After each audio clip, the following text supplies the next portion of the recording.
are stories that connect us to ourselves and each other. These stories reveal who we are and show us the many vivid, wild colors of our truth.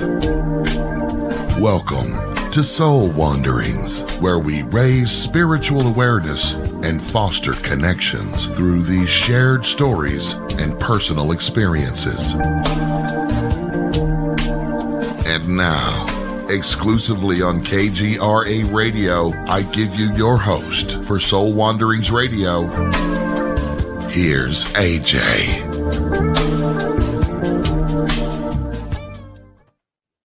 Hello, Wanderers. It is Wednesday night, and we are going to do some wandering. Of course we are. It's Soul Wanderings night. And tonight is going to be a really awesome night because we are hanging out with my pal who's in studio, which makes me happy. We get to hang out with Marty Rawson tonight, and I'm really excited about it. But first, before we go on, I am just throwing in a little friendly reminder that tonight and next week are my last live shows of the year. The last 2 weeks of December will be replays before we head into the new year. But we're not just going to head into the new year regular old Soul Wanderings. We have some big changes occurring, and that we will be sharing with you next week. I'm not even going to tease you with some of them tonight. I'm just going to have you join us next week, and then you'll hear all about them. And I hope you're going to be as excited as I am. I'm really, really excited about it. I just felt that Soul Wanderings is wonderful as it is, but could use some enhancements. And so I've tweaked some things around, and I'm really looking forward to sharing more with you next week. But for now, we are hanging out with Marty Rawson, like I said, and he's a return guest. He has spent a handful of times with us now throughout the years. He's even hosted one of the Soul Wanderings where you interviewed me. And that was fun. Yeah. I like sitting on this side of things better. So let's just do that.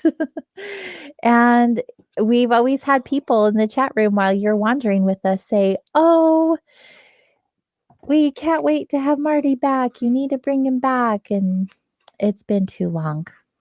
Well, it's an absolute pleasure to be here. I'm just so delighted about it. Thank you for coming back. And not only are you coming back to spend some time with us so we can get reacquainted with you, you have some news of your own. Yes, I do. You've written a book since we've last chit-chatted. Yes, I finally did it.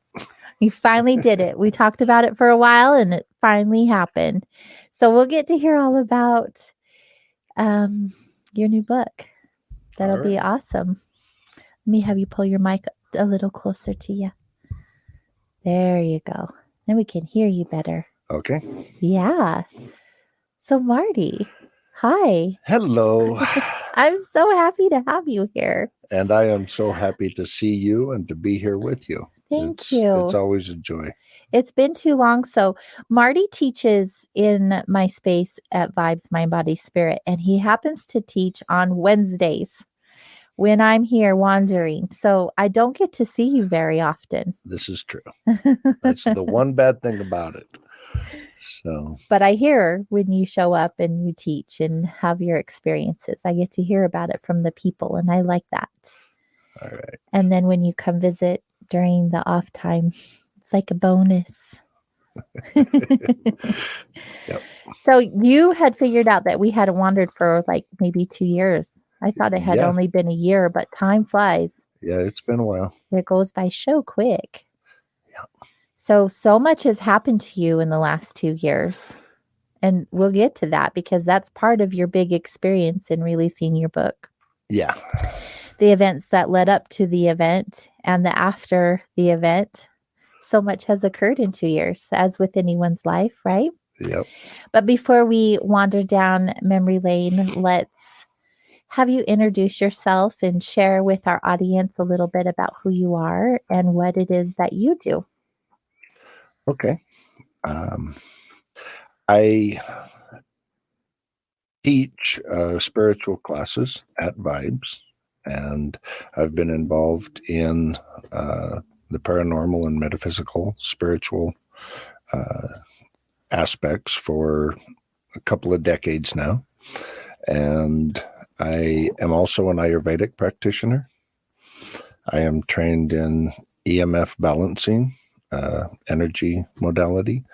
I am a Holy Fire 3 Karuna Reiki master. And I was a level 5 Melchizedek method facilitator, which is a light body activation, Merkaba light body activation technique. Why do you say was? Because the system itself is no longer being taught. Mm. It's but is it something that you still practice? I still practice it, but I don't really teach it because I can't certify anybody in it anymore. Oh, okay, that makes sense. Yeah. So if you can't do that, people usually aren't as excited about doing it. They're like, you're what? Okay, who cares? Yeah. Well, that's silly. But it's amazing stuff. The thing that I loved about the Melchizedek method was that it was all experience based, and you would learn very briefly about something and then do it. So the more of the hands-on experience. Yeah. Oh, that's how I like to learn. Yeah. It's my favorite way to learn. Give me a book and it has instructions and tells me what to do. I'm like, what? Yeah. So I've got a lot of things that I like to do. I've always been interested in healing, and I started out in the martial arts when I was younger and learned how to push energy that way. And then as time went on, I kept going and started drifting more towards the healing arts the longer, time went on. And so it just all kind of naturally morphed into an incredible spiritual journey. How did you get directed in the way of the healing arts? Was there like one big event or several events that led you in that direction? I had always, all my life, I had been interested in healing for some reason. It was just a natural thing that I was doing. And with the martial arts, when you start actually being able to push energy and that kind of opens up a whole new world to you. And then when I had my spiritual awakening, it just opened up a whole new universe that I didn't even know existed. And then I came across Ayurveda and understood that, I don't have to reinvent the wheel. Somebody's already done this. Yeah. And so I fell in love with Ayurveda, and that's why I teach Ayurveda classes at Vibes. So it's... and you also offer Ayurveda consultations. Yes, we offer consultations, classes, whatever anybody needs. Yeah. So you're ready to show up. Yep. That's what you do. So it's been a wonderful journey, and there's so many aspects to it that what I wanted to share with people here in our local environment is, if you're going to do spiritual work and you're on this path, wouldn't you want to keep yourself in a balanced state like Ayurveda teaches you how to do very easily and very naturally? And it helps you to create an environment in your own home that is perfectly conducive to your body type and your mental and emotional type. And so you custom fit your environment to yourself, and you learn how to just make it your home just as harmonious and tranquil for you, not for somebody else. So it's a really And beautiful thing. why wouldn't you want that? Yeah. Yeah. So, And it is. I've seen how people have shifted their perspective and even themselves. I've seen great shifts in themselves after learning how to navigate under those particular beliefs, Mhm. the Ayurvedic system. I even have learned so much from you about it, especially it's, with food, like what to eat and what not to eat yeah, based on my dosha. that's a big one. And it's no joke. No, it isn't. It's no joke. It Like isn't. I can definitely tell the difference when I eat certain things and when I don't. Yeah. Even things that I love that are healthy for me aren't really right for my body type. Right. It's so interesting. Yeah. I used to have a temper that was fairly bad, and I didn't even realize that 90% of that was my diet. It involves it that much. Yeah. Wow. And when I changed my diet and everything, it was like, oh, wow, I'm Really? fine. Yeah. I know a few people who have some tempers. I should send them your way. Attitude Adjustment it by helps. Marty Rawson. It helps a lot. Yeah. I think that should be a thing. Yeah. All right. Well, so you offer a lot, you do a lot. I really appreciate the time and investment that you spend in our space. I say it's my space, but it's definitely not just my space. That space has been built by the entire group of people who share space in it. Yeah. Yeah. We've got a great group. We do. We have a really good, solid group, and they've been around from all the ones there now have pretty much been there from the beginning. Yeah. Some have gone their ways, and that happens, and it's beautiful too. Yeah. But you have been there all along, and I think that's just fantastic. I am so fortunate that I found you when I did. I agree. We got lucky. You could have gone anywhere, and we got you. And that I really I'm all about it.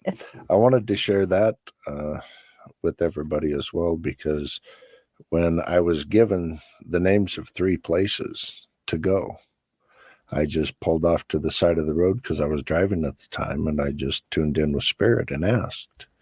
And the only one that I got a positive answer on, and it was very strong, was Vibes. Mm-hmm. And so then lucky. Yeah, as soon as I met you, I knew that, yep, now I know why. Okay. So, and it's been home ever since. Yeah, it's been. I love it. Chanel, I don't know if you have those pictures. Me and Marty have been hanging out for a while. So we've done events together. Oh, there they are. You can't see them. Sorry, Marty. Okay. We've done events together, and we've done like outside of the shop. We've done them inside the shop. We've done all kinds of stuff. That's my pal, Marty. Yeah. I have way more pictures than that. Those are just the ones that I was like, oh, I know where these are right now. Yeah. Those were 2017. So that was 5 years ago. Yeah. We haven't had any events in the last couple of years. Yeah. And we stopped going to other people's events. Been kind of rough the last couple of years, but that's been for everybody. Oh yeah. So, yeah, I mean, we've been making the best decisions that we know how to in this climate, but also energetically, even just before that all happened, we started to withdraw from big events just because of a variety of reasons that we don't really need to get into. Just like, I mean, we were established at that point. Yeah. And once you have that, because we are an actual storefront, once you have that, you don't really need to go to events as often anymore. Yeah. So, and it's a lot of work and a lot of energy, a lot of time, a lot of money. So we're very fortunate to have a location where we can just have the people come to us, and they do. And it's so good. So you've been up to all kinds of things, and I think it's wonderful that through all of it, you've stayed consistent in your belief. And have even grown stronger in your belief of who you are and what you have to offer the community and the world now that you have this new book out. It doesn't have to be this way, which we're going to talk about tonight. And yeah, it's a thick book too. I want everybody to know that the picture on the front of that book came to me as I was talking to a class in Vibes. Yep, I remember that story. And yeah, it was like just clear as that picture is. I saw it right in my mind's eye and heard the word awesome. Spirit Alliance, and it's like, okay, it will be. It will be. I like that you put together a Spirit Alliance. Yeah. And I think that is like a gathering of community and people who are looking for their people. And we'll get into it later, but it's all of that and a little bit more. And a little bit more. Yeah. I wouldn't say a little bit. It's a lot of bit more. Yeah. Who said, oh, Maria, AJ and Marty are good together. Thanks, Maria. Yeah. I just want to shout out to all of the listeners in chat. You guys are just lots of hellos and lots of hellos. Yeah. So good to have them all in there. So appreciative of the support. Amen. Thanks, guys. Thanks for hanging out in that chat room. If you're just joining us tonight, we're hanging out with Marty Rawson, and you can find us on video on KGRA Digital Broadcasting's YouTube and Facebook pages. If you're listening afterwards and want to catch the video, you'll want to go over to KGRA Digital Broadcasting's website, which is kgradb.com. There is a members area only. There is a members only area, I should say. And there's actually a free trial, a 7-day free trial. So you can go behind the scenes and check it all out to see if it'd be worth your investment of signing up for your membership. The membership supports the station and all of the shows on it. We do this with just our love and our dedication to what we do. This is like a labor of love. Yeah. Yeah. The hosts, we do this for a labor of love. But the show to have this, or the station to have all the shows takes it costs a lot of money. Yeah. And so that's why we have the members area only, so we can host all of these amazing shows that are here on the station. And we have Bill, our producer in New York, who's constantly adding more to the lineup. So there are literally shows every single day. Yeah. That's so awesome. And it's reasonable. Yeah. So if you guys are interested, you can save 30% off your annual membership by using the promo code SOUL21, SOUL21. Marty, aren't you a member? Didn't we get that worked out with you? Yeah. Yeah. And there's stuff on there now, but I know that they're creating more stuff currently to put on there. So they're going to be adding even more, and they'll just continue to do so. And I've been doing this show for 6 years. All those shows are on in the background in the members area, so you can listen to all of them. It has changed a lot. Yeah. It definitely has. I'm going to keep Chanel on her toes and go for an early break, just a couple of minutes, because I'm kind of drawing this out a little bit so we don't get interrupted talking about all the goodness that you have to share with us tonight. Okay. So why don't we take our first break of the night and have a word from our sponsors, and when we get back, we'll be able to deep dive into your goodness, Marty. Okay. All right, Let's do guys, it. stay close. We'll be right back.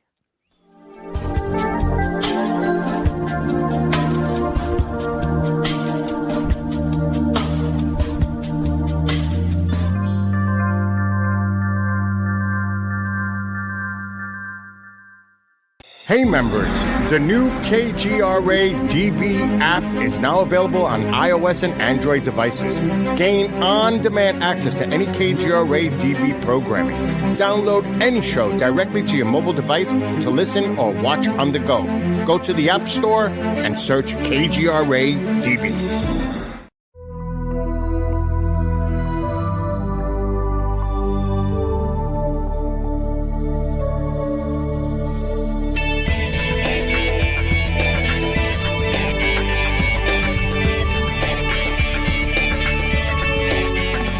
Are we alone in the universe? The most important question facing humanity is on the verge of being settled once and for all. The Mutual UFO Network has been at the forefront of this journey for nearly 50 years. Our members worldwide are dedicated to the research, documentation, and awareness that will shape the future of humanity. Won't you join us?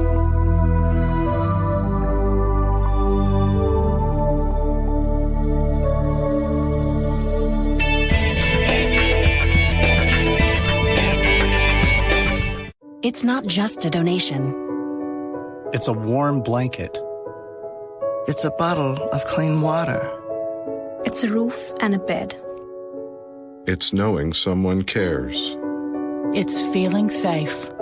It's a today that's better than yesterday. Every dollar you can spare helps so much more than you can imagine. Please, donate now to help people affected by Hurricane Ian. Your support is urgently needed.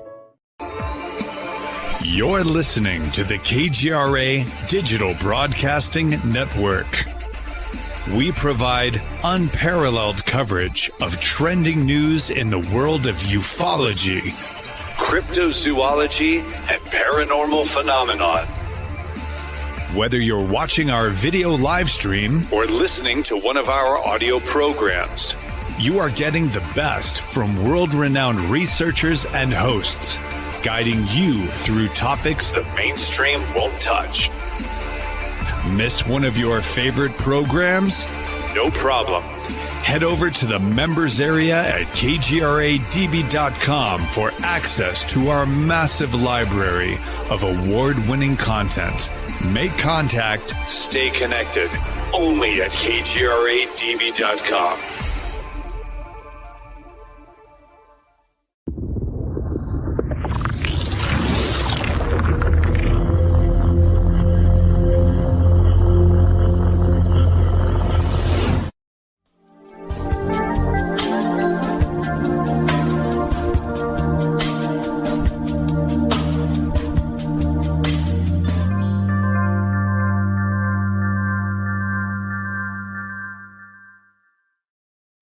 Hello, everyone, and welcome back. This is Soul Wanderings, and I am AJ, your host. We are hanging out with our guest tonight, Marty Rawson. And since Marty has spent time with us, he's gone through quite an experience or two, and it has also led him to have time to finally write his book. It doesn't have to be this way. We keep freezing out. Oh, there we go. It doesn't have to be this way. And it's a very thick book. It has a lot of information in it. And it also has the journey of Marty Rawson. It has your personal journey story. And you know I love a good journey story. This is why we soul wander. Well, it does have that. I wanted to write a book that gave enough of my story to make it personal so people could understand how spirit works with different people, because they work with all of us differently and in your own unique way. Yeah. But I also wanted to share information that I wish I would have known when I started my spiritual journey, and a clear understanding of some of these different concepts that I think some people don't explain very well. Yeah. Well, I mean, and everyone relates to someone else differently. Yeah. But I also think when you're first like getting into this spiritual experience, if you will, it brings up a lot of emotions. It's scary, it's confusing, it's happy, it's joyful. Then you have the fear, like it's like an emotional roller coaster and you don't quite really know what's happening. it's kind of chaotic at first, right? But I do have to share, like in the very first chapter, I love how you started it off. You said a major purpose for writing this is to show people that no matter how screwed up you are, and no matter how big of a mess you make of your life, Spirit loves you more than you can possibly imagine, and you can turn your life around at any time you choose. Yes. That's how you chose to start the book. And I was like, ooh, okay, yeah. I'm going to keep reading. Yeah, it was important for me to make sure that everybody understood that right from the get-go, because I've had a lot of experiences my entire life, like I mentioned earlier, but that doesn't mean that I was spiritual my entire life. And I developed a lot of anger about the corruption and everything in the world, and just how everything was. And I did a lot of, shall we say, damage to myself. Yeah, we're good at that. And yet, Spirit, they loved me through it all. They understood that I was confused. They didn't judge me. They saved me. They helped me. And they let me know that, hey, we got your back. We're right here. But isn't that also part of the human experience? So yay for Spirit not judging us and loving us through it. But as a reminder to us, like, we are human and we are so hard on ourselves and so easy to judge ourselves, but they're not judging us. Right. Everything is a lesson. Right. It really is. And as long as you learn your lesson, then you won. That's what it really comes down to. Do you feel like the whole human experiences here is for us to learn lessons? Is that the point of it? I would say that I like to phrase it just slightly different, because that kind of sounds to me a little bit harsher than I believe it really is. Because there's some really hard lessons. Yeah, there's some really hard lessons, and it can sound kind of cold. Mm-hmm. But I believe that the first edict that the Creator gave was, go and play, children. Go play, have fun, co-create with me. But remember to co-create with love, because you must experience what you create. And as long as you co-create with love, everything's going to be beautiful. But we come here with amnesia and we forget the whole thing. Yeah. And so we have to learn our lessons the hard way, but that's the only way to actually learn, because you can't learn by being told.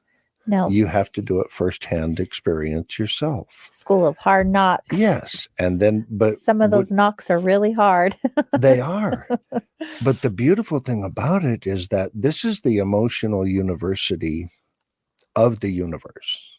Mm-hmm. And when you learn your lessons in a life on earth, that is soul growth that you take with you forevermore into eternity.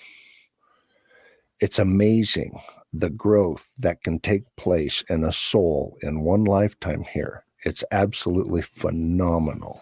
I would hope so. And so because this hasn't been an easy ride. No, but I promise you will shine for eternity, for everything that you've learned and done. And so how does that work, though, if we come here with that amnesia that you speak of? Mm-hmm. We have no remembrance of our carnations before now. How do we take that soul growth with us through the rest of eternity? Because it is only your human mind that can't remember. Your soul does remember everything. Okay? I actually do have memories of before I came into this life. I have actually memories of preparing to come into this life. And you talk about that in your book. Yeah. And I've also had memories of lifetimes on a few other planets. So, and I'm not the only one. I'm not sitting here, like, acting like I'm the only one that's ever done this. No, there's a lot of people that are starting to actually come out and talk about it now and say, yeah, which is awesome. This is the way it is. And it's really a beautiful thing. Yeah. I love that more and more people are coming out and talking about their experiences. Isn't it pretty cool? Yes. It has to happen. There's more safe places to do it. And you're right. It needs to happen in order for us to level up. And for our children to understand that it's okay and it's normal. That is a good point. Because our children and our grandchildren are our hopes and dreams. That is where it's all at. Yeah. And we need, I do talk about that in the book about what I believe we need to do. We have to really start raising our children in a much healthier, loving way. Yeah. Not such a disciplinary way. Well, or is there a time and place for that also?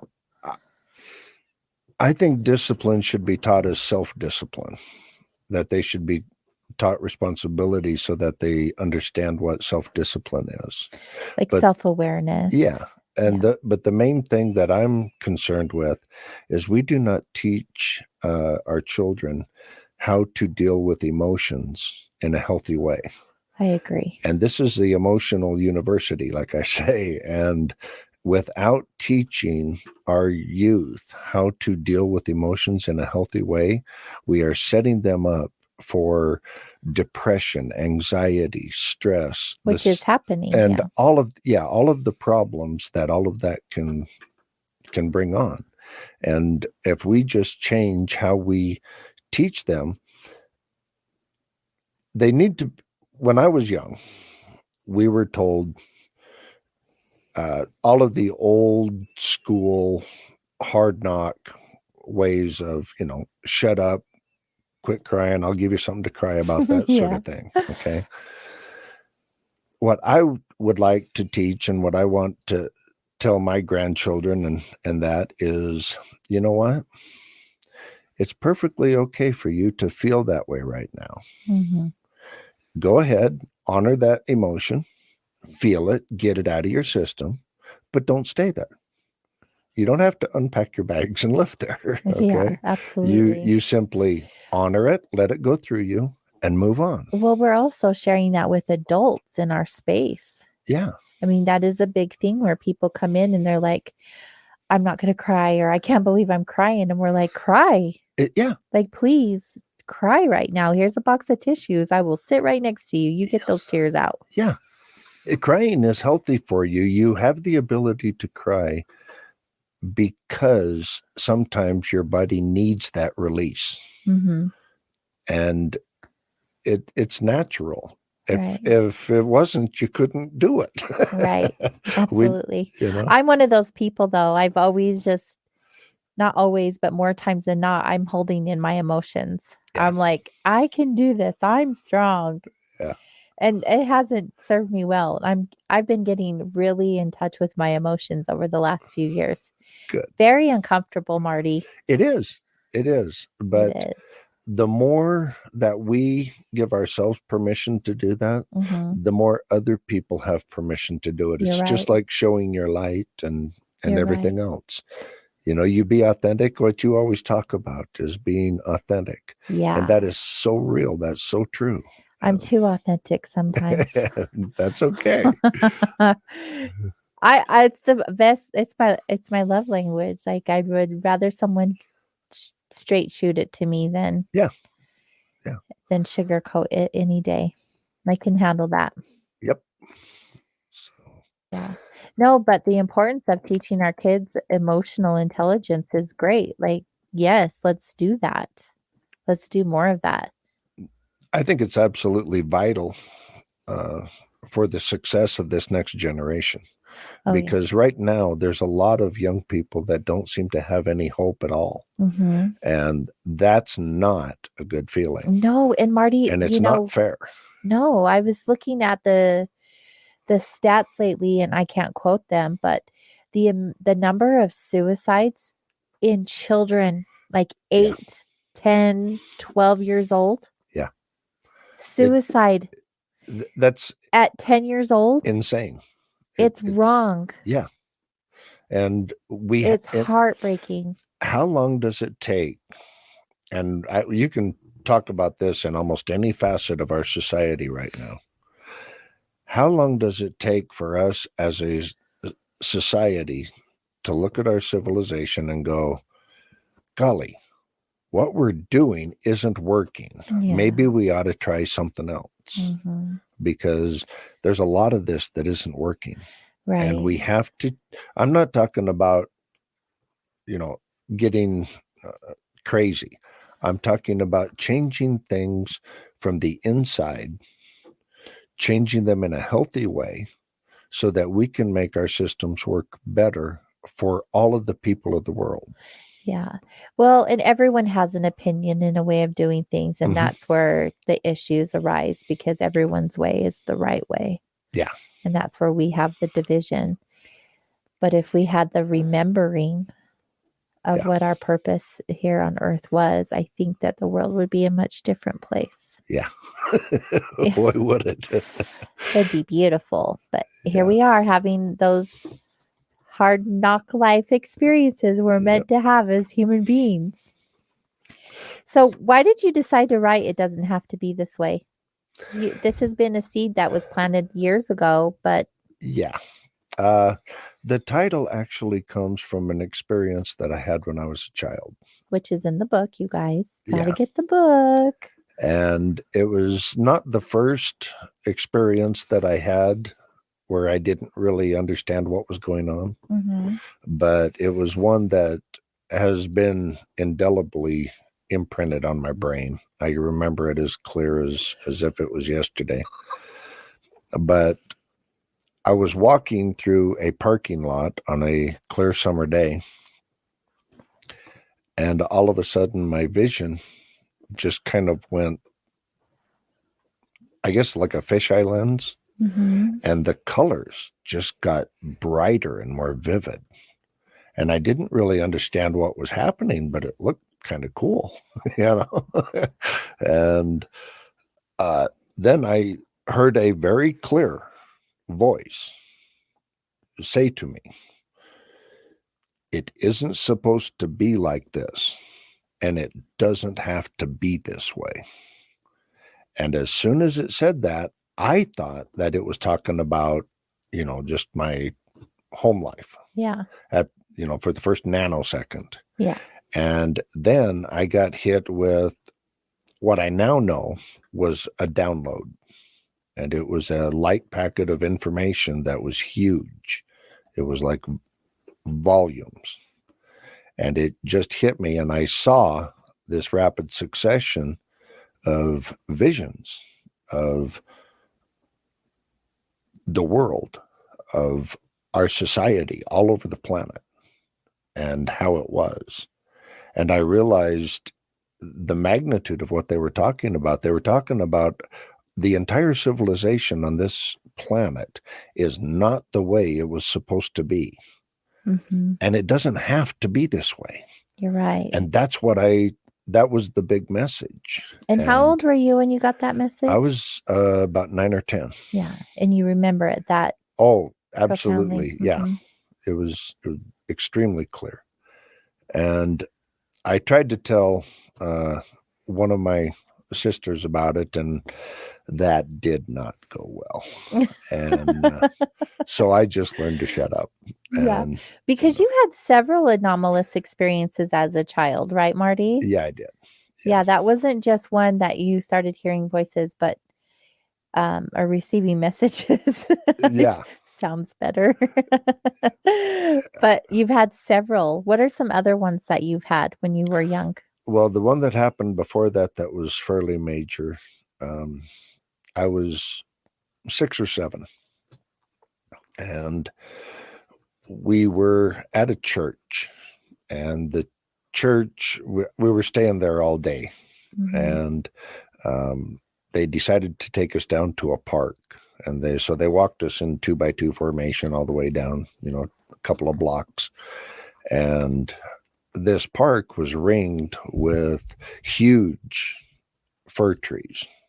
And the entire inside of the park was shaded with just broken areas of light shafts coming through. And so when we walked from the sunlight into the archway into the park, I just saw all of this green grass and green trees and these light shafts coming down. And it was all so beautiful that I was the only kid that stood there in the door and just looked. Mm-hmm. And it was like, whoa, it just looked so cool with all these light shafts coming in on this beautiful green grass and trees and everything else. And so everybody ran and got on all of the swings and teeter-totters and everything else. And by the time I got to them, they were all occupied. And so I just thought, well, I'll just lean up here against this tree and wait for these guys to get done on the teeter-totter, because that's the biggest teeter-totter I ever saw. And you wanted a turn. Yeah, I thought, okay, may as well wait on this one. And that's all I did, is I just leaned up against the tree, and I remember crossing my arms and putting my head down and looking at my feet. And literally the very next thing I knew, I was walking back from the far end of the park. Not where you were standing. No. Yeah. And I didn't even realize what had happened. I just was looking down at my feet as I was walking. And then I looked up and realized I'm at the far end of the park and everybody else is gone.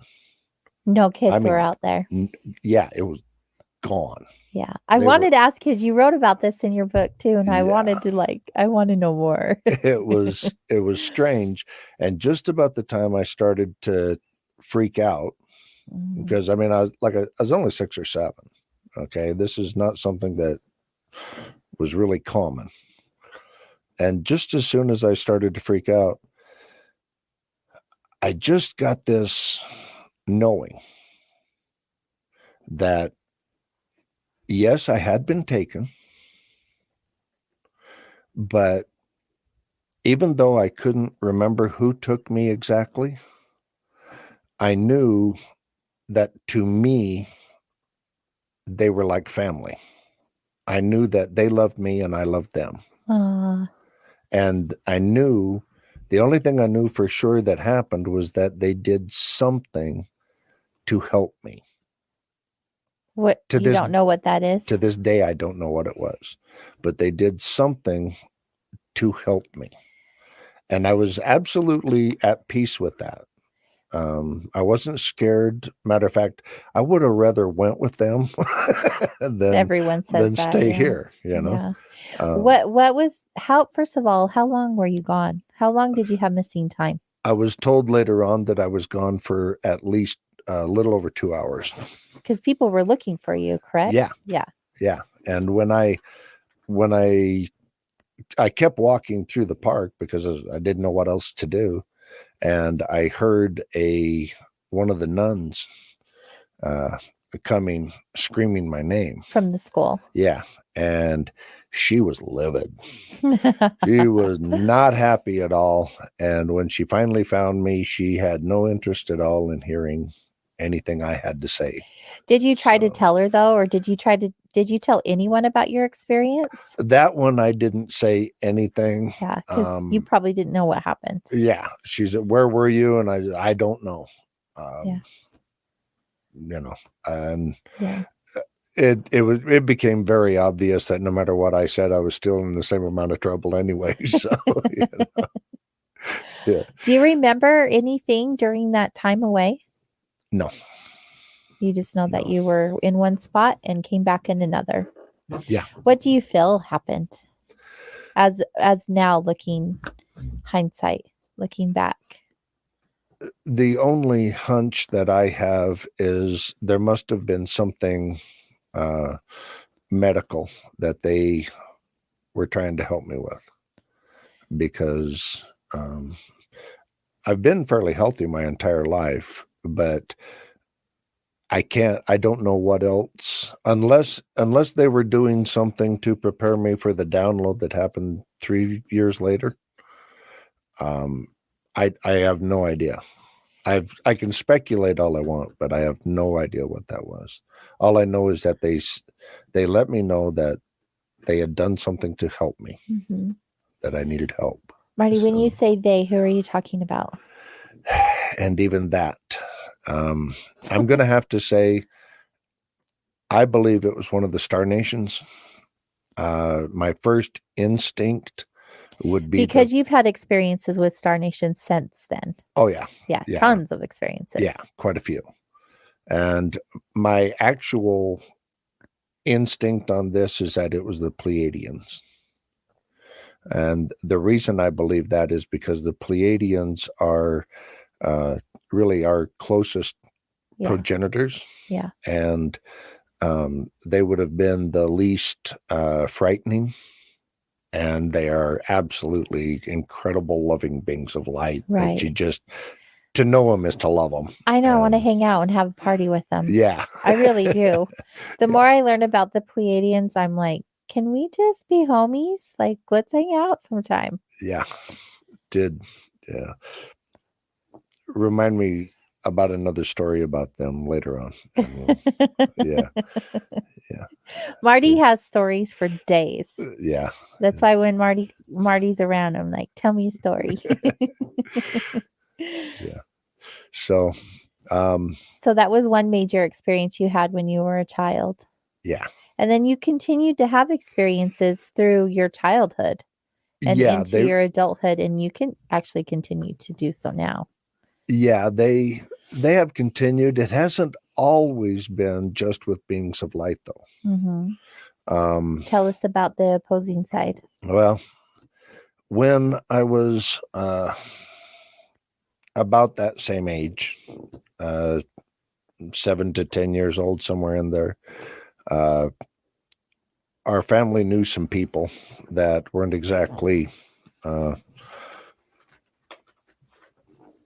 the shiniest people to be around. Yeah, the best people. And the most positive, happy people you could be around.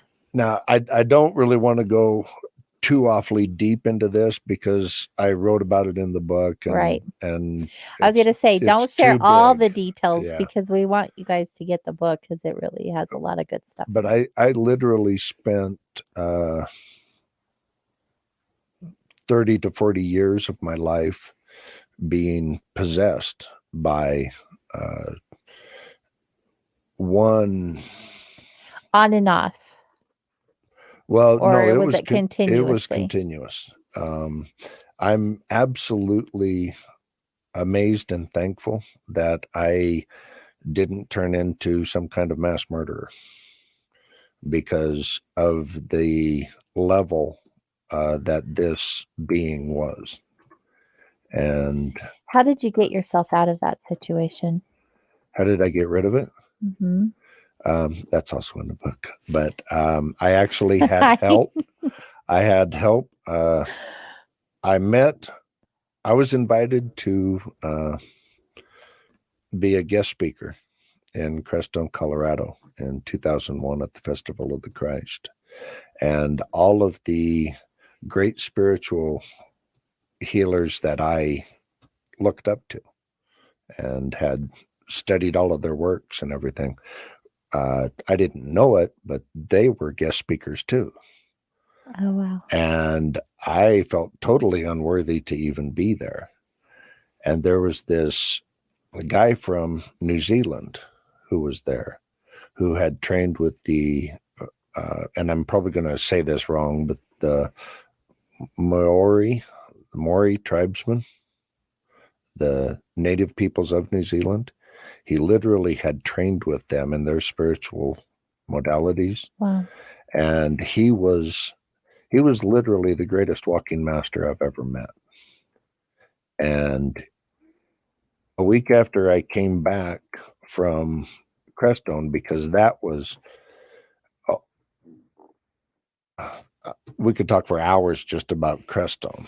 Okay, the experiences that we had, but it was so much light and so much love, and everything else was so incredible there that when I came back, this thing inside me, attached to me, threw a fit. And all I knew is that I went from being in heaven to literally being in hell. Wow. And I woke up one morning and I was literally being tossed around on the bed like something out of The Exorcist. Physically. Yeah, physically. This wasn't just a dream. It wasn't, it was pretty bizarre. Okay. Cause that sounds terrifying. Yeah. Getting thrashed around, thrown around, and I could feel it inside of me. It was horrible. And I finally, got things calmed down, and shortly after I got up out of bed, my phone rang, and I answered the phone, and it was this guy that I met in Crestone. Wow. And he said to me, "Spirit tells me I need to come see you. How does that sound to you?" You're like, yes, please sign me up. Yes. I said, yes, I'll please. take one of those visits now. Yes. Are you sure? Absolutely. Yeah. Yes, please come as soon as you can. And he came and spent a week with me and taught me more in that week than I could ever imagine. That's fantastic. And during that time, he taught me how to do this, and we got rid of it. And the story is so fantastic. I don't want to go into the whole thing right now because there's just too many other things we want to talk about. Yeah. But at the same time, I do tell what happened in the book, and it's nothing like I've ever even heard of, but it was amazing. And he helped me clear 2 of them out of me that night. And I had another small one that was hitching a ride that, and that just creeps me out. Like, I know it happens. I've seen it happen. I've been a witness to it, but just when you say hitching a ride, because attachments that's what they do. They jump from person to person, just literally hitchhiking. And he had been with me for, and it's creepy. Yeah. And the cool thing was that this guy taught me in real time how to help that one send into the light. Oh, wow. And I didn't force him. Yeah. I right. talked him. You don't want to ever force spirit to go to the light. Amen. Yeah. Amen. And I talked him into understanding what was going on and why, and that he would be welcome and everything else. Yeah. And so, when you think about it, that is probably the greatest gift you can ever give to any being, is to help them to go home into the light where they can live in eternal love. Right. I mean, because some want to go there, they just don't know how. And all they need is an invitation. Yeah. And they don't think they would be allowed. Right. Right. Because we're so hard on ourselves, even in the spirit world. Yeah. Until we know better. Yeah. Right. He didn't believe me that. Yeah. And what I told him was, you've been with me a long time. You've seen everything I've done.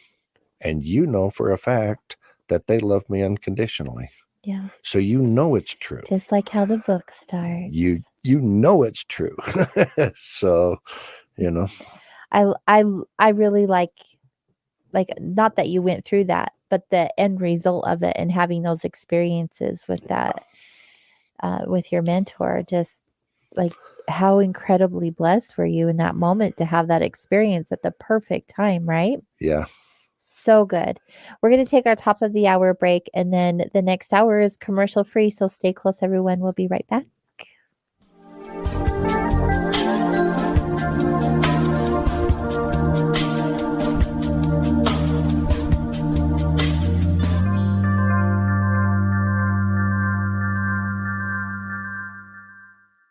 Hey members, the new KGRA DB app is now available on iOS and Android devices. Gain on-demand access to any KGRA DB programming. Download any show directly to your mobile device to listen or watch on the go. Go to the App Store and search KGRA DB.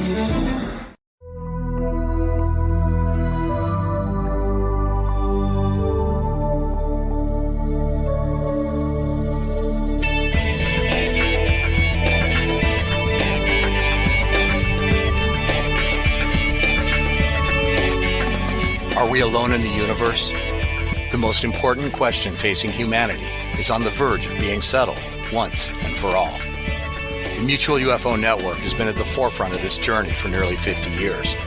Our members worldwide are dedicated to the research, documentation, and awareness that will shape the future of humanity. Won't you join us?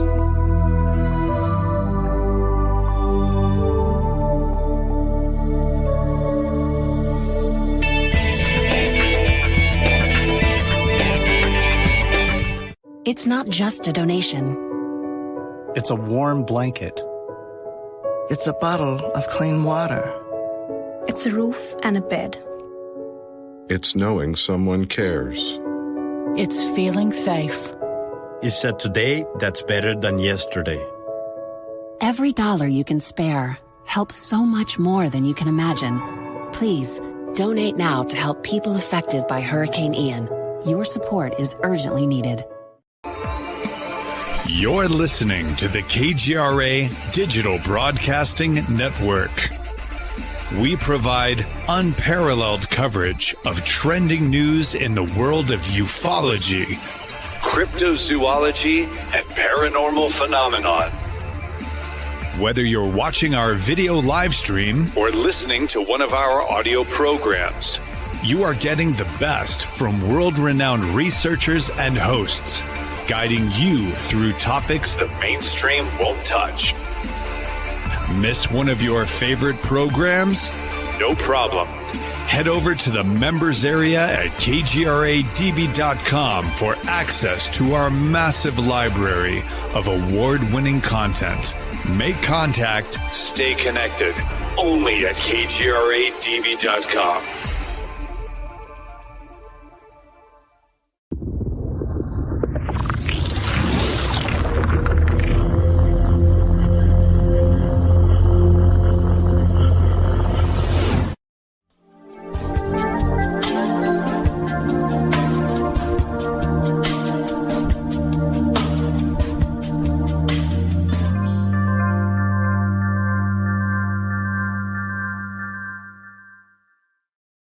Oh, hello, everyone, and welcome back to Soul Wanderings. We are hanging out with my pal, Marty Rawson. Marty, I'm just so happy you're here tonight. Well, me too. You make me smile. He wrote a book, It Doesn't Have to Be This Way. And that's what we're talking about tonight, about all the goodness that's in this book. But before, I had a question right before the break, and I want to make sure we get to it. Okay. How do you know if someone, or I should say something, is hitchhiking a ride? How would someone know they had an attachment? The funny thing that, in my experience, and that's all I can really talk about. Right. There's a lot of times that I didn't know.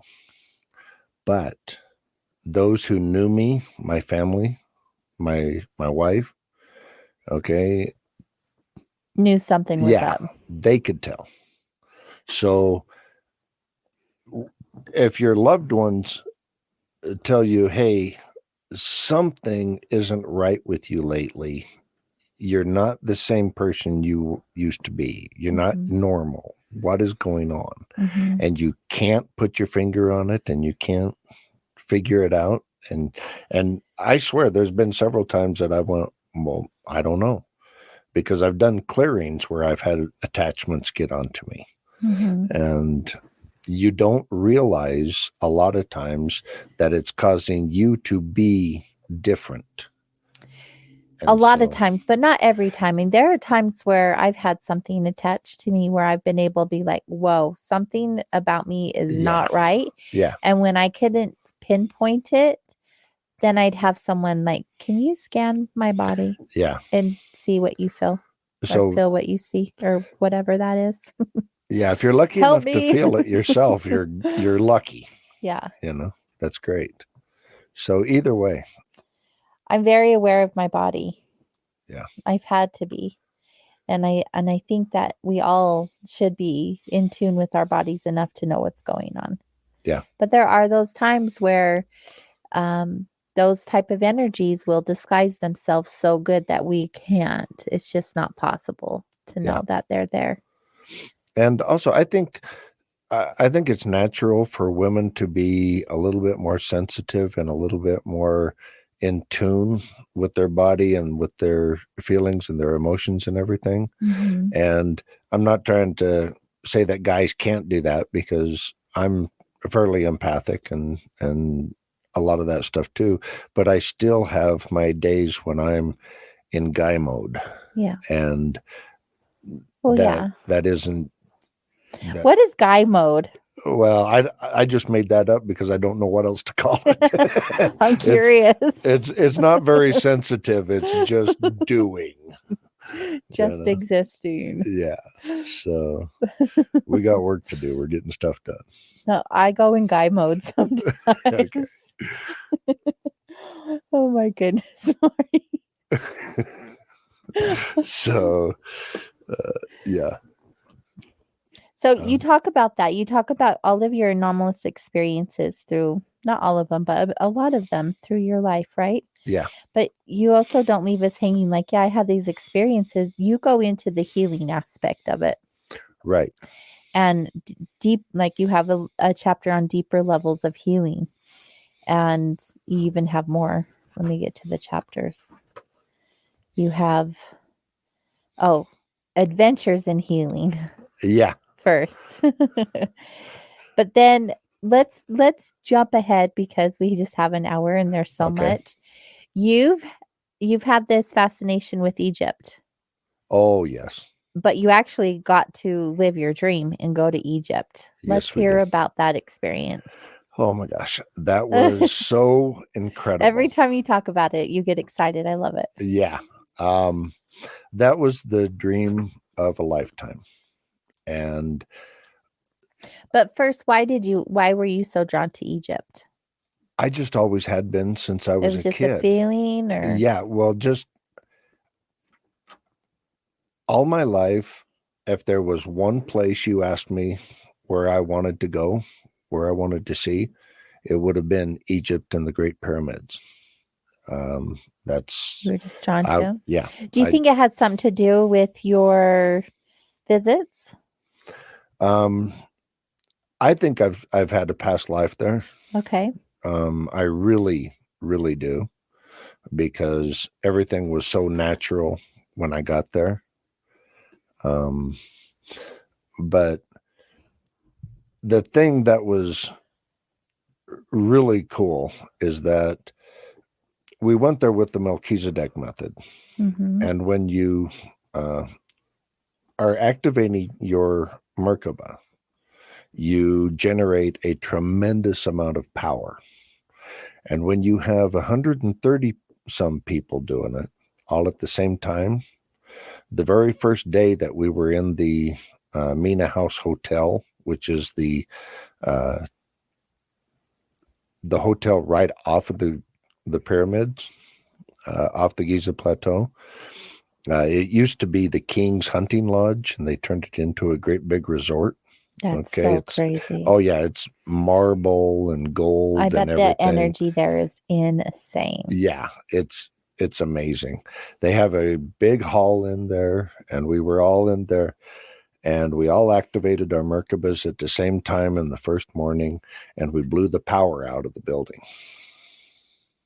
Tell everyone what you mean when you activated your Merkaba. What does that mean? Okay.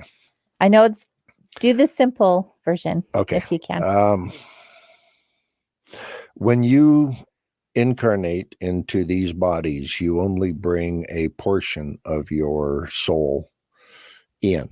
Your higher self stays home in the higher dimensions, and you bring in the appropriate amount of aspect of your higher self that is needed to come in and fulfill this journey.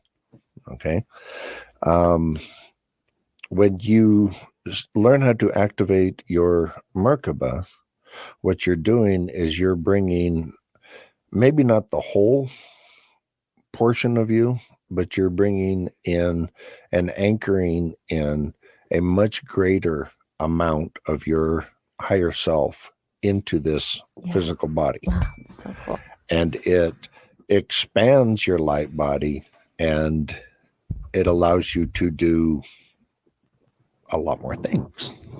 Okay.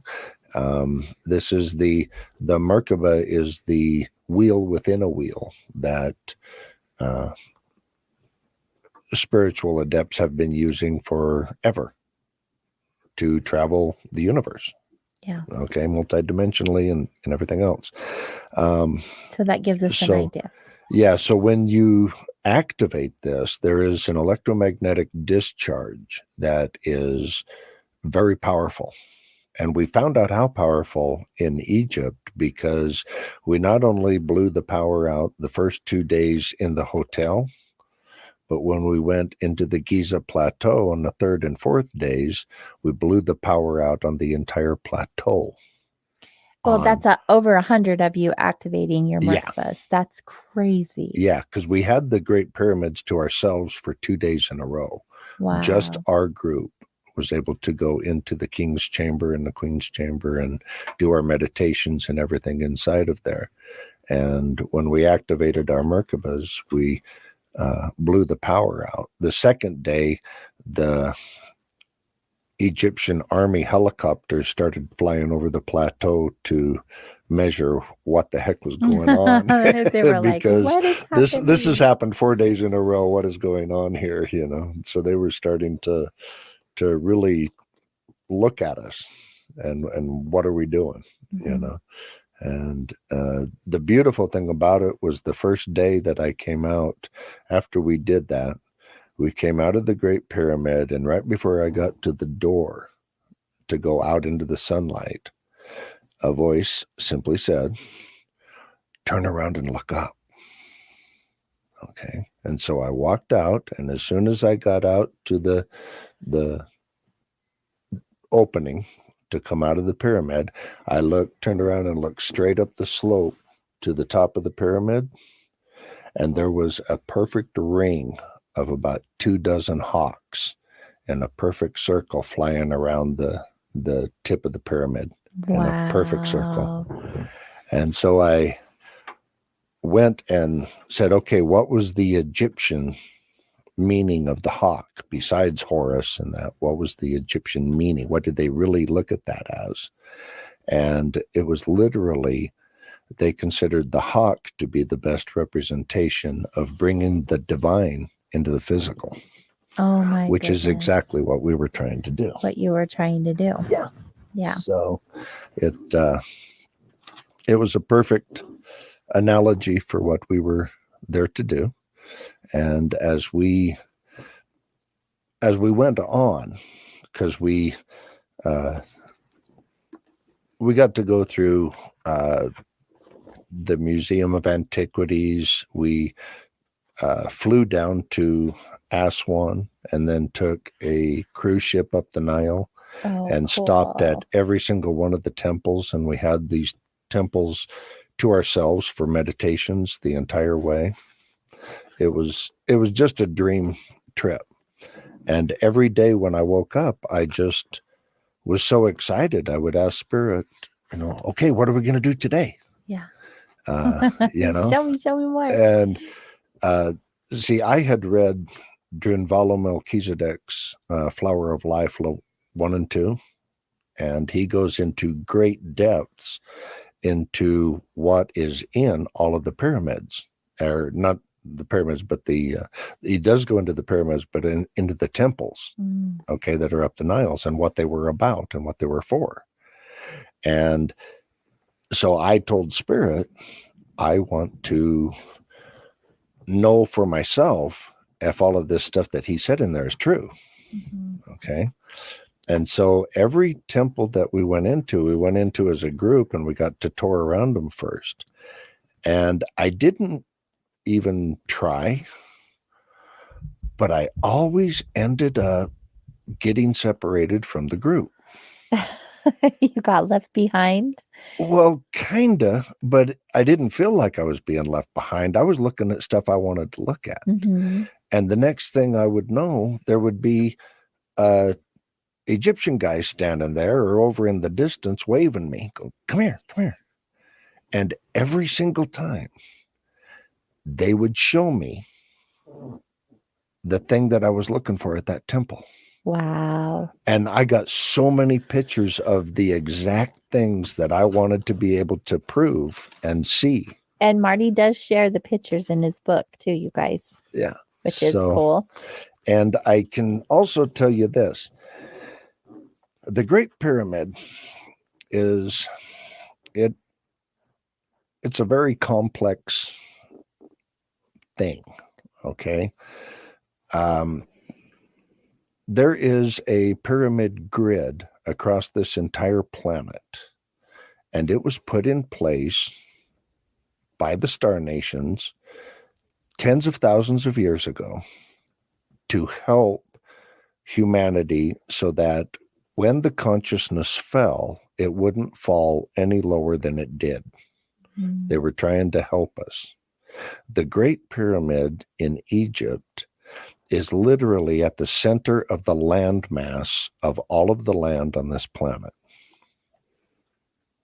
Literally in the center? Yeah. If you take and put it all back into Pangaea as it was originally formed, you will find that Giza is right in the center of the landmass.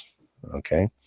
And those are all laid out according to the stars in Orion, because this Orion is where the seat of the spiritual hierarchy is in the higher dimensions. And that's why you will find, if you go back and look at all of the temples around the world, in every culture, you will find that temples are aligned to either your solstice and equinox, or they're aligned to certain key stars like the Pleiades, Sirius, and Orion. Mm. Okay. And those are the three big ones that have so many temples aligned to them. And that's because we have so much contact in ancient times. And they honored those star nations that came and taught them.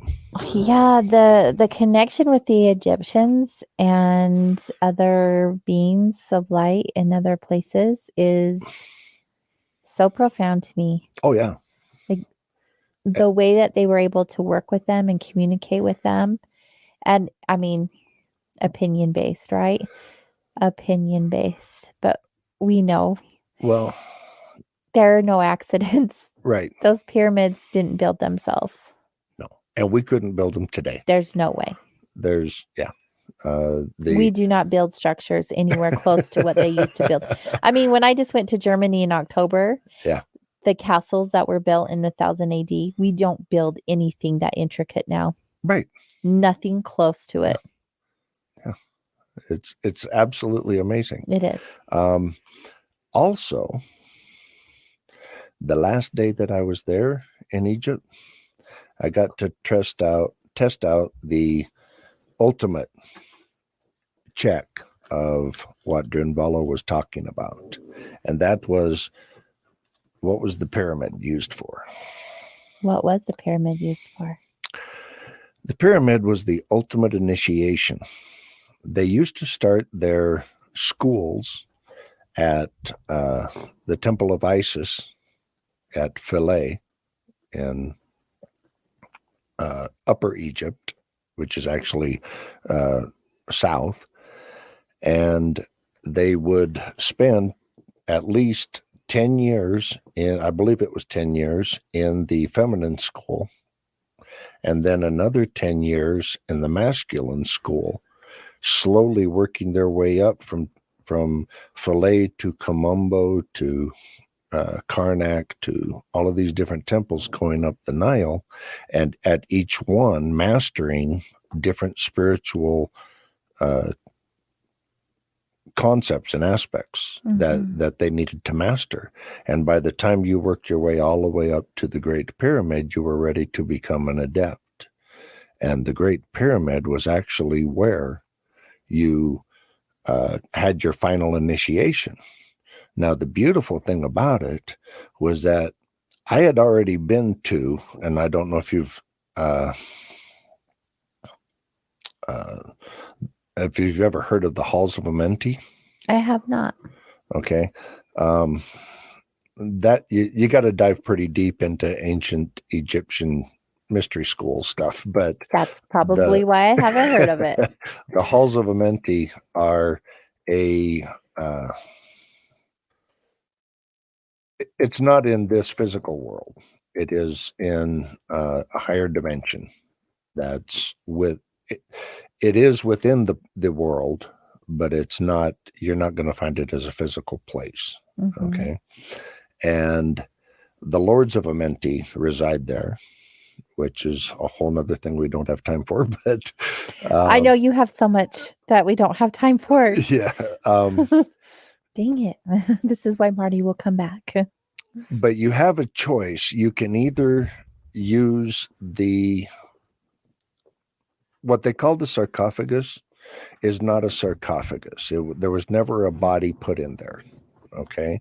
You do crawl in it to use it, but it's way too small to be a sarcophagus. What do you mean to use it? What would you use it for? Well, what I did is I bribed the guard. Of course I you did. literally bribed the guard. And I said, I just want this space to myself for as long as you'll let me have it. And he said, well, I'll do what I can. Okay. So I went in there and I crawled in there and I immediately did my utmost to go into a meditation, because this is built on sacred geometry and it is just off of the phi ratio point where the sarcophagus sits is just, I'm going to call it left of center. Okay. And so it's just barely straight. If there's a beam of energy, you're just barely off to the side of it.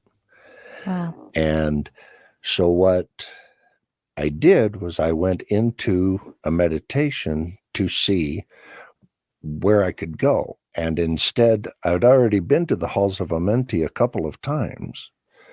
And so I wanted to go to the other place. And the other place is the Great White Lodge on Sirius. Oh my gosh, that's in here too. And I actually literally found myself standing on these incredible white, huge marble steps of this. Well, they call it the Great White Lodge. It's so magnificent it takes your breath away. You learn what the word humble means. And so I did not have a great adventure there, but I got to experience it. I got to stand there and look and experience it. And, this is real. This is the real deal. And so then next thing I knew, I got all excited and I found myself back in the sarcophagus and had a great big grin on my face. You got too excited and it brought you back down to reality. Yeah, I have a habit of doing that. Yeah.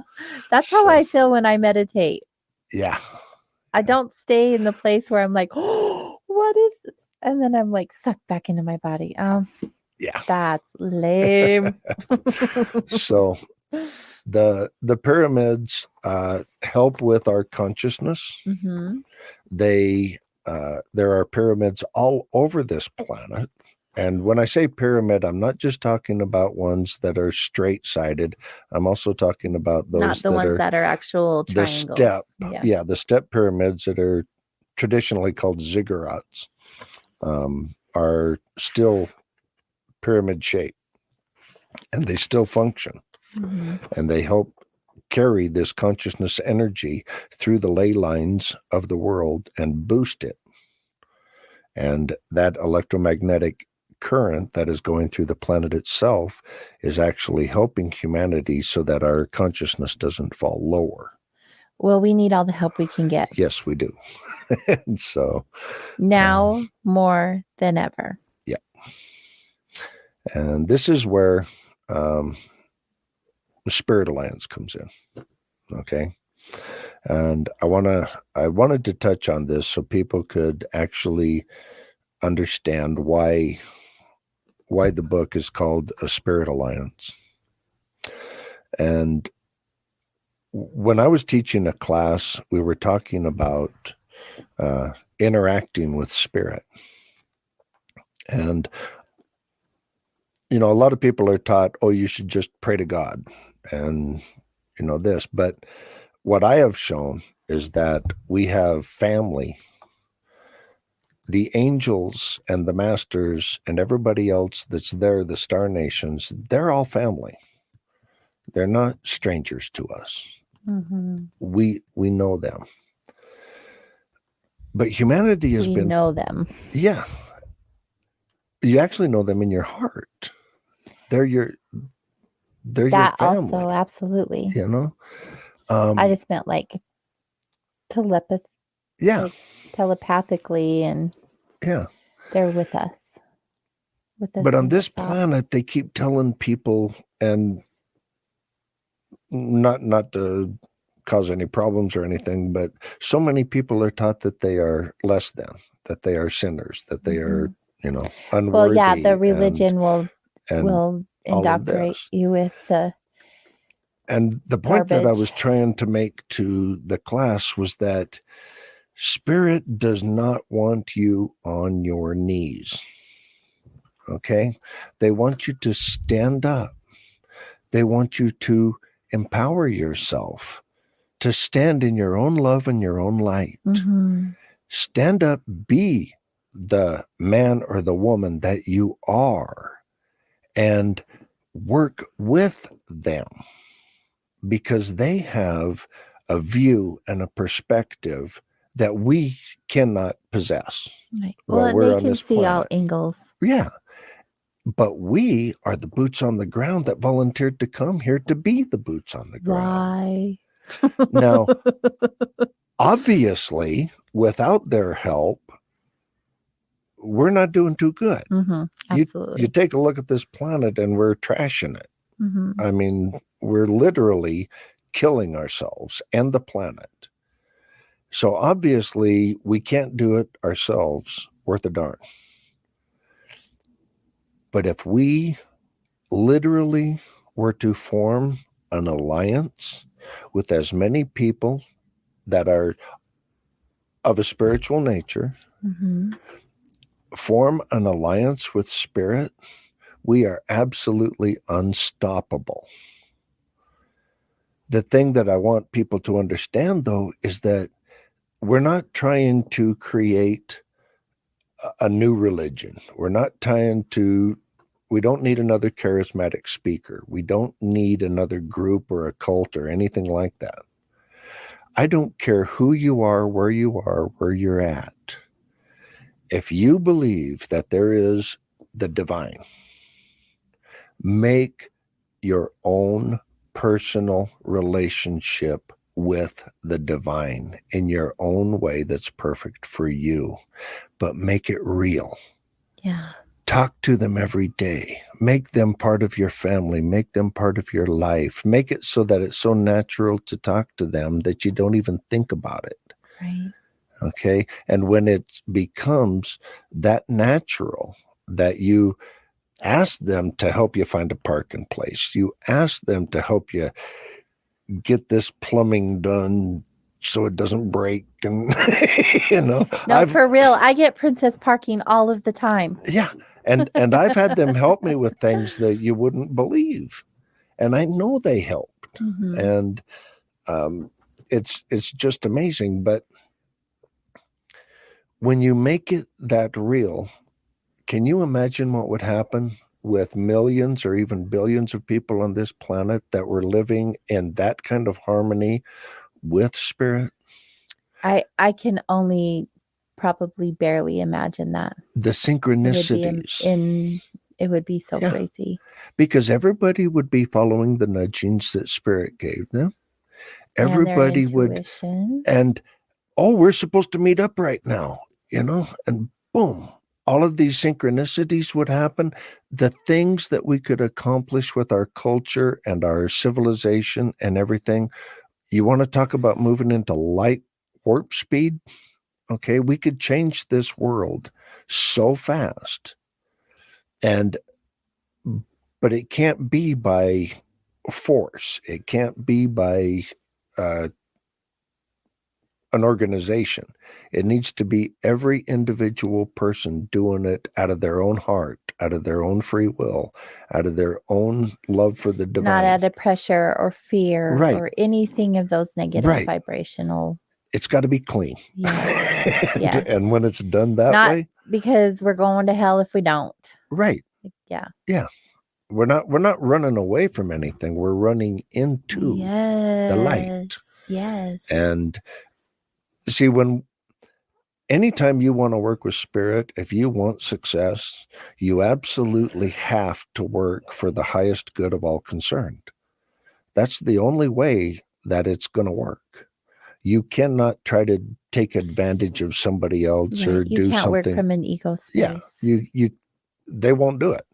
Mm-hmm. So you have to grow up and actually start going, okay, so what is in the highest good of all concerned? Okay, let's get people working on that. Let's get people that work with spirit working on that. Mm-hmm. Okay. And everybody, there's so many different people, okay, that if everybody just follows their own heart and their own passion, everything will get accomplished. Well, that's part of our human experience, is to come here and live our birthright, if you will. Yeah. All the things that we're good at, and to use those traits and abilities to help each other. Right. And we somehow have lost that message. Yeah. Yeah. It's stay in our own lane. Well, and we're conditioned to accept, because you got to eat, you got to pay your bills, you got to have a place to live, you got to, you got to do all of that. So still have to do the human stuff. Yeah. And unfortunately, the culture that we have right now is not conducive to a spiritual type environment, but you have to make it.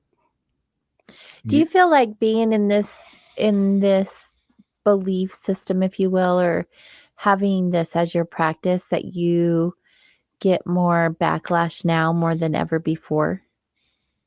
Or do you feel like it's becoming more accepted? I think lately it's becoming more accepted. Do you? Yeah. Yeah. When I first got into it, well over 20 years ago, there was a lot worse backlash. Yeah, people thought you were woo-woo and crazy and let's put you in the psych ward kind of situation. Yeah. Yeah. And now most of those people have ruined their lives, and mine's continually getting better. So somebody's doing something right. I mean, I think anytime that you follow your heart from like an authentic heart space, from a very unconditional space, you'll always be led in the best direction for you. Yeah. Yeah. Again, co-create with love. Exactly. And you're going to be okay. We have the same message. Love is the answer. Always. One thing I did want to talk about real briefly is, and we don't have time to go into a whole lot of it, but a brief discussion about the third, fourth, and fifth dimensions, so that people can understand what's going on in. Let's talk about it. Share what you feel coming up. Okay. This third dimension, of course, is the world of physical matter. But I want to talk about the fourth dimension mostly because do you feel like we're moving into the fourth and fifth dimension? Oh, we're definitely into the fourth. You believe that? Absolutely. And I'll tell you why here in just a second. But what I really get frustrated with, because I see a lot of shows and stuff on different channels that people that are otherwise, I maybe they mean well and they have great reputations. But when I see somebody talking about the fourth dimension being time, it really bothers me because we're not talking about seventh grade algebra or geometry. Okay. We're not trying to calculate speed across a cube. And that's, what are you talking about? It's time. Okay. Time is something that really only exists in this third dimension for our convenience. Mm-hmm. Okay. And time is an illusion. Yeah. So let's just get rid of that. Everything is energy. Everything is living energy. That's what Einstein proved. Okay. And the fact that he was a genius. The fact that it is living conscious energy is actually being proven right now by our greatest quantum physicists. They are finding that the quantum field is conscious, and that's why our consciousness affects all the experiments that we observe and participate in. And we can go on and on and on about that, but it's proven. Well, you even talk about shows lately. There are shows coming out that are talking about this, like Manifest, 1899. I can't think of other ones, but they're all talking about and so exact experience. You really do have a lot more power than what you've ever been told that you do. You just have to realize it. But as far as the dimensions go, the fourth dimension is that level of energy that is not dense enough to be solid matter, but is still too dense to be vibrating at the frequency of love. Okay? Unconditional love is the threshold of the fifth dimension. The fourth dimension is the only one that I divide in half, and that's because the lower half of the fourth dimension is consisting of all of the crappy energy, all of the nasty things that humans have done to one another for the last 13,000 years or so. Okay. And we've done a lot of nasty things to each other. Okay. Absolutely. We've created a mess here. This energetic mess is why there was a quarantine put on this planet. And so we have to clean up our own mess. So here we are in the third dimension trying to raise our vibrational frequency so that we can go up. Well, guess what?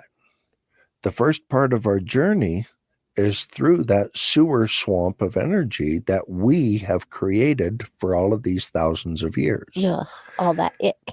Right. And so we've got all these light workers that are trying to channel this energy and transmute this energy and clear up this energy, but it causes chaos, absolute chaos in this entire world. Every single person on this planet is an electromagnetic being. And when you take really negative, a sewer swamp of negative energy and stir it up like a cauldron, okay, and it goes around the planet smacking all of these people who are literally electromagnetic beings, okay, it's going to warp their energy fields. It's going to warp their minds. It's going to warp their emotional fields. It's going to affect them profoundly. Yeah. Okay. That's why this feels so bad. But what I want everybody to understand is that you just got to ride it out. What does the bad feel like? It's, look at all the crazy around you. Have you? But also like. Well, it can be depression. It can be anxiety. It can be any of the mental and emotional states that are not based in love. Okay. I'm not yawning because I'm bored, Marty. We're talking about energy, and anytime we start talking about energy, I just start yawning. I'm moving all this information through me. It literally, it affects everybody. Yes, absolutely. I don't care who you are affected by it. The difference is to what extent. And some people who maybe might have some abnormalities within their system are affected stronger than others. Okay. But everybody is affected, but this will pass. Eventually we will rise up through the bottom half of the fourth dimension, and then we're going to just see everything start to turn more beautiful. Now, because this is all based on consciousness, and this is what another aspect of consciousness that I really want to share with people, is that the higher your vibrational frequency goes, the more you are able to perceive and understand. Mm-hmm. So the higher you go, the more expansive your consciousness becomes, and the more concepts and the more complex of concepts you're able to comprehend. So as we go, literally, our understandings and our sciences are going to be propelled exponentially as we go, because we'll be able to understand higher concepts. And pretty soon we'll be working with light machines, okay, just like the rest of the star nations do. Mm-hmm. Okay. Does that make sense? It makes sense to me. And it reminds me, and I even tagged this in my book. It's in, I think it's your spirituality chapter. You said, below is something Spirit gave me one night long ago. And it was surrendered to the divinity within you. And it goes on and on and on. Would you like to read that? Would you like me to? Yeah. I think it's perfect for what you just shared, because we are so good at resisting what is. Mm-hmm. And when I had to highlight this, I actually hand wrote it in my day planner, because I keep a day planner still. I'm weird. But I have little things in there that inspire me and give me my little reminders. This is one of the things that I wrote in there for 2023. Surrender to the divinity within you and reflect this back onto the mirror of Source. We've all heard, be here now. How simple, how true. Manifestation starts within. The world merely reflects what you, in your own sovereign right, have chosen. Choose love. Choose wisdom. Choose the heart. Give gratitude for all that is to all that is. See all that is in all that is. Nurture all that is. Open your consciousness to a universal level and share the light within, with all that is. Be love, be gratitude, be divine. Be all of these things and reflect this back onto the multidimensional mirror that is. All that is, be this here, be this now. Just be. Copyright 2001 by Marty Rawson. Yeah, that was, I'll never forget that night either. Spirit gave me that, and yeah, I read that quite a few times. It's powerful. Yeah. When I read it the first time, I was a little choked up, because I live a principle like similar, like this energy, but it's always beautiful to have the reminders. Yes. Because I'm still human. We need that. Mm-hmm.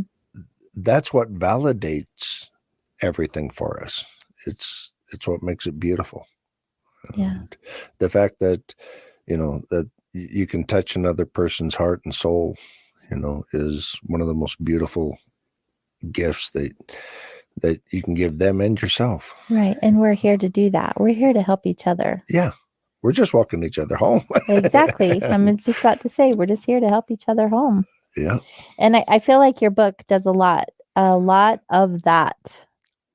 There's a lot in this book that shares not only your experiences, but you also share your expertise on many things. I try to. Yeah. I wanted to give people some how-tos Yes. on how to work with energy. There's a lot of how-tos in here. And how to work with spirit, and how to, a little bit of an understanding of dealing with stress and also healing the past. I've got a section in there on healing the past because that's a big one. And it's very difficult. A lot of people say you can't change the past, and I don't agree with that. Really? Yeah. How do you feel that you can? Isn't what's done? Well, maybe what's done is done, but do you mean you can change the energy related to the past and how you perceive the past? Right. Yeah. I mean, because what is I the believe past? That. Okay. The past is literally, at this point, your memories combined with the emotions that you have about those memories. Right. Okay. Because it all is very emotional for us. Yeah. We have very deep emotional ties to the past. Anytime that you have regret, let's say regret about something from the past, anytime that happens, that is because you didn't learn the lesson. Pure and simple. You didn't learn the lesson. So you don't have any value added coming out of that. There's just regret there because there's nothing to be grateful for out of the situation. It's just a negative, empty feeling. So what you need to do is literally, I don't care if you believe it or not, but you need to accept that you wrote your script for this life. You cast the players. You did it all. You authored it. You wrote the script. You cast the players. You did the whole 9 yards. And you aligned for yourself what your life lessons would be. Now, in reality, you did this with the help of great divine beings. But you have to accept personal responsibility for it so that you can take accountability and ownership of it yourself. Right. Because only when you take accountability can you own it. Right. So what you need to do is to look. Okay, you need to look at these lessons and try to figure out, why would I do that? Why would I put this in my... It's a good question. Why would I do this to myself? What lesson could there possibly be for doing this? And more than likely, this is not going to just come to you. This is more than likely going to be something, because if it's a big deal, it's an important lesson. So it might take you months. It did me on a couple of them, where it took me months, and I literally was just going almost nuts trying to figure out what was going on. And then one day, it just out of the blue, I get this epiphany, and it's like, oh my God, I know. And it all fell into place, and I knew exactly why that happened and everything else. And in that moment, I grew, because I could have appreciation for that past event rather than regret. I see. Because I just learned my lesson. Now it has value to me. Now I can send it off with gratitude and say, okay, you no longer serve me anymore. Mm-hmm. I don't need you anymore. Thank you, though. Thank you, and I let you go. And at that moment, you grow and you release it. And then your entire attitude and frame of mind and perceptions about that past has changed. So it no longer has power over you. It's actually something that you can be grateful for. See, and I've bought into that belief system. I really have. And that's something that's a way that I've learned how to forgive. Mm-hmm. It's a way I've learned how to let go, how to love people more unconditionally than I did before. Mm-hmm. But also you have people who come when you share that belief, come and say, but why would I choose to have A, B, and C? Why would I choose to be abused or have cancer? Like, why would I do that to myself? Or why would I wish to hurt someone in this way that I have? Okay. And I get wanting to know that. And the answer's still the same of everything you shared. But what would you say to them? Well, I say that with multiple questions, there's multiple answers. Mm-hmm. Okay. And there's never one answer that fits all. Yeah. Okay. But I will say this. Because we don't always co-create with love, I know that I have had lifetimes where I have done great harm to other people. Mm-hmm. Because everything that you put out comes back to you, it doesn't always mean that it's going to be in the same lifetime. Very true. And so much of the stuff that I have been through in this lifetime had nothing to do with stuff I did in this lifetime. It had to do with lifetimes that I've had in the past. And so I took on all of these things in my life to go through. Yeah, it was a hard road to walk. Right. Okay. But in one lifetime, I have accomplished a great deal. And that's how I feel in this lifetime. Like I just said, okay, everything I need to accomplish, just sign me up, do it all in this life. Yeah. Because I'm going through it. Yeah. And so sometimes it's because of your actions in the past. Mm-hmm. Okay. And sometimes, okay, what if you're home, okay, you're in the higher dimensions, and a being that you love, that's family, says, hey, because of what I've done and this and that and the other, this is a lesson that I need for myself, and I need somebody to come in and play the villain. Right. Would you be willing to do that for me? Because it really is all based in love. Whether we know it or not, it is all based in love ultimately. And so we will sometimes come in and play the villain for somebody that we truly love. Mm-hmm. So that they can have the lesson for the highest soul growth that they can attain in this lifetime. True. Because we are here, again, we're walking each other home. We're helping each other.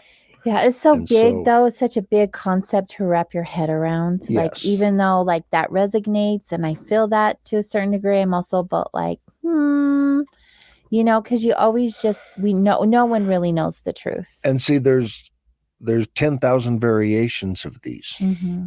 Okay, true. So we're trying to put this into words, which tends to limit everything. Absolutely. And yeah, I hope everybody can understand that what we're talking about is these are just a couple of minor examples of some of the things that can happen. Right.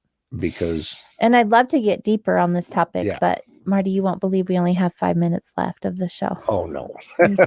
And I know there's things that you wanted to share. So I want to give you that opportunity before we have to wrap this up. Okay. Because time just goes by so fast when we wander. It does. It does. And I wasn't paying attention until just now. Well, I will hope that this doesn't go on for more than 5 minutes, I will try to make this. There's something Chanel that I will cut wanted us to off. share. Okay. But what I wanted to share with people is this, is that this physical reality, this universe, is less than a billionth of all that is.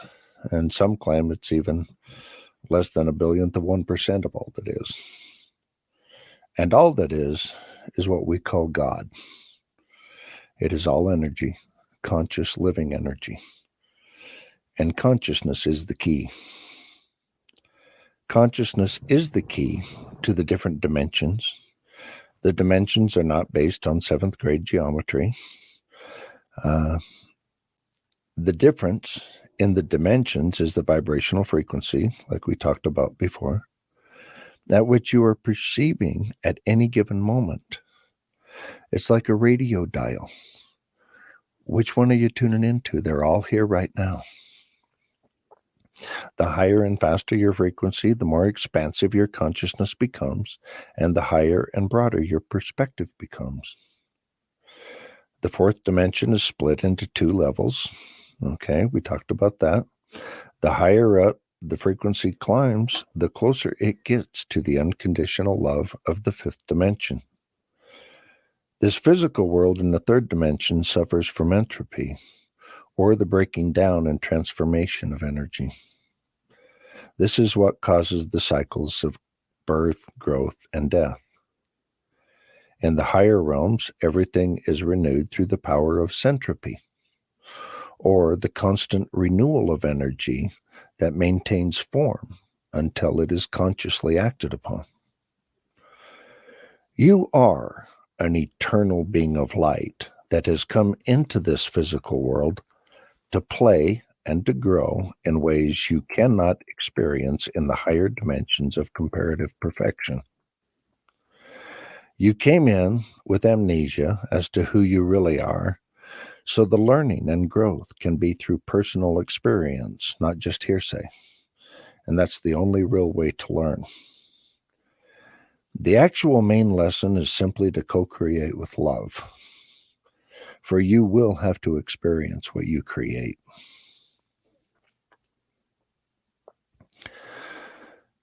That is not too easy on this emotional university of the universe that we call Earth.